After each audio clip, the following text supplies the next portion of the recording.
നേരത്തെ വാർത്ത കണ്ടു. തൃക്കാക്കരയിലൊരു ഹോട്ടലിൽ നടന്ന അതിക്രമം. അതിക്രമത്തിൽ അവിടെ അതിക്രമം നടത്തിയ പ്രതികളെ ഇപ്പോൾ പോലീസ് സ്റ്റേഷനിൽ എത്തിച്ചിട്ടുണ്ട്. പ്രതികൾക്ക് നേരെ വ്യാപാരി വ്യവസായി ഏകോപന സമിതി അംഗങ്ങൾ തട്ടിക്കയറി. ആ ദൃശ്യങ്ങളിലേക്ക്.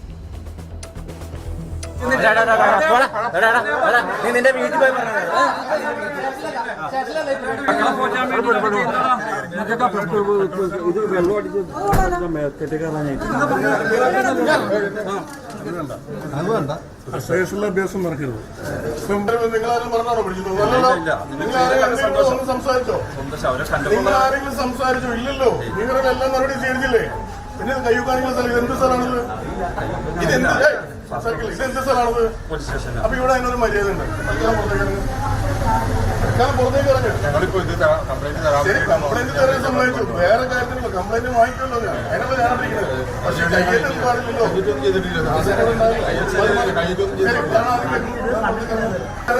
പിടപാട് ചെയ്തില്ലേ?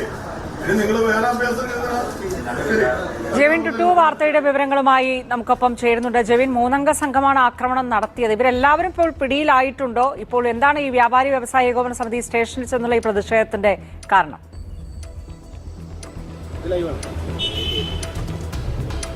രജനി, അല്പസമയം മുൻപാണ് ഈ മുനിസിപ്പൽ മാർക്കറ്റിന് സമീപം പ്രവർത്തിക്കുന്ന ടീ കമ്പനിയിൽ ഇന്നലെ രാത്രി ഈ അക്രമം അഴിച്ചുവിട്ട 3 പേരെയും, നേരത്തെ ഒരാളെയാണ് പിടികൂടിയത്, ബാക്കി 2 പേരടക്കം ഇപ്പോൾ 3 പേരെയും പിടികൂടി പോലീസ് സ്റ്റേഷനിലേക്ക് എത്തിച്ചിരിക്കുന്നത്. ഈ പോലീസ് സ്റ്റേഷനിൽ എത്തിച്ച സമയത്താണ് ഇവരിൽ എനിക്കിപ്പോൾ ഈ വ്യാപാരി വ്യവസായി ഏകോപന സമിതിയുടെ ആളുകളുണ്ട്. ഇവരൊക്കെ ഇവിടെയുള്ള ഹോട്ടൽ ജീവനക്കാരും ഹോട്ടൽ ഉടമകളും ഒക്കെയാണ്. ഇവരും ഇതിൽ ഒരാൾ അവരെ പ്രതിയെ കണ്ടപ്പോൾ അങ്ങോട്ട് അവരെ ഇറക്കിയപ്പോഴാണ് ഒരു പ്രകോപനം ഉണ്ടായത്. അതിലിപ്പോൾ ഒരാളെ പോലീസ് സ്റ്റേഷനകത്തേക്ക്, ഇവരെ കൂട്ടത്തിൽ ഒരാളെ പോലീസ് സ്റ്റേഷനകത്തേക്ക് കൊണ്ടുപോയിരിക്കുകയാണ്. പ്രതികളെ പോലീസ് അറസ്റ്റ് രേഖപ്പെടുത്തിയിട്ടുണ്ട്. ഇവിടെ തൃക്കാക്കര തന്നെ ഇൻഫോ പാർക്കിനടുത്ത് ഷവർമ കടയിൽ ജോലി ചെയ്യുന്ന 3 പേരാണ് അറസ്റ്റിലായത്. പോലീസ് പ്രതികളെ കൂടുതൽ വിവരങ്ങൾ പുറത്തുവിടുന്നതേ ഉള്ളൂ. ആ സമയത്താണ് നമ്മളിപ്പോൾ ദൃശ്യങ്ങളിൽ കണ്ട പോലെ ഇവിടെ കൊണ്ടുവന്ന സമയത്ത് തർക്കമുണ്ടായത്. അപ്പോഴാണ് ഇവർക്ക് വലിയ പ്രതിഷേധം എന്തെന്ന് വെച്ചാൽ ഇത് ഒരു സംഭവമല്ല, ഒന്നിലേറെ സംഭവങ്ങൾ കൊച്ചിയിൽ തന്നെ നടന്നിട്ടുണ്ട്. അതിലൊന്നും വേണ്ട ഒരു ഇടപെടൽ ഉണ്ടാകുന്നില്ല. രാത്രികാലങ്ങളിൽ ഈ കച്ചവടം നടത്താൻ പറ്റാത്തൊരു അവസ്ഥയാണ് എന്നാണ് ഇവർ പറയുന്നത്, അല്ലേ? അതെ, 24 മണിക്കൂറും പ്രവർത്തിക്കുന്ന കച്ചവട സ്ഥാപനങ്ങളിൽ അവർ ഒറ്റക്കാണ് കച്ചവട സ്ഥാപനങ്ങൾ. അവരും ആ തൊഴിലാളികൾ മാത്രമുള്ളൂ. ഈ അന്യ ആളുകൾ അന്യ നാട്ടിൽ നിന്ന് തന്നെയാണ്, അല്ലാതെ ഇവിടെ ഉള്ളവരല്ല. അന്യ നാട്ടിൽ നിന്ന് ഇവിടെ വന്ന് ആഹാരം കഴിച്ചു കഴിഞ്ഞിട്ട് അവർ പൈസ കൊടുക്കില്ല. പൈസ ചോദിച്ചു കഴിഞ്ഞാൽ പ്രശ്നം ഉണ്ടാക്കുക. അതാണ് ഇന്നലെ ഇവിടെ സംഭവം.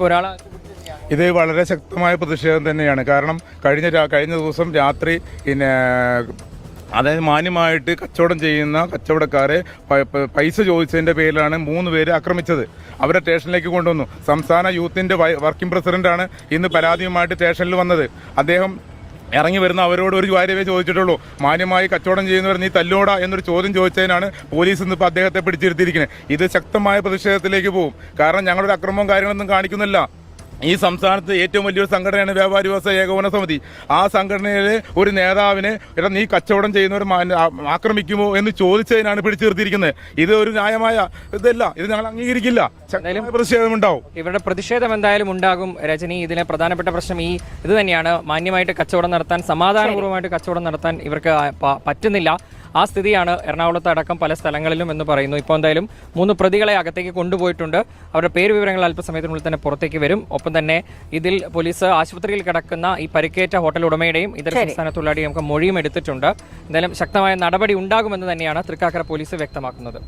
ശരി, അപ്പോൾ കഴിച്ച ഭക്ഷണത്തിന്റെ പണം കൊടുക്കാത്ത ചോദ്യം ചെയ്തതിന്റെ കടയുടമയെ അടക്കം മർദ്ദിച്ച 3 അംഗ സംഘം 3 പേരും പിടിയിലായിരിക്കും എന്നുള്ളതാണ്. അവരെ പോലീസ് സ്റ്റേഷനിൽ എത്തിച്ചിരിക്കുന്നു. അവിടെ വ്യാപാരി വ്യവസായ ഏകോപന സമിതിയുടെ അംഗങ്ങൾ എത്തിയിട്ടുള്ള പ്രതിഷേധത്തിന്റെ അടക്കം വിവരങ്ങൾ ജെവിൻ ടുട്ടു ഇപ്പോൾ പങ്കുവയ്ക്കുകയായിരുന്നു.